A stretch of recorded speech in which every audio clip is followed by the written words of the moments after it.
Hi, it's James, Joplin Tractor Shop. Today I'm going to show you some of the seat operations. We'll start out with one of the main ones here. We've got just your slide. This will take your seat back and forth.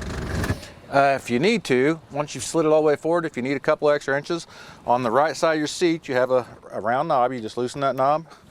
Seat will go forward a few more inches, then tighten it back up. We have another knob here in the front, and what this knob will do, if you want the seat to come up in the front a little bit, you can just turn this knob. That lifts the seat up and down a little bit in the front. Come over here on the side, and you have three gray buttons here. These buttons are all lumbar adjustments, and they'll show you on the pictures what each one does. This is lower lumbar, middle lumbar, upper lumbar.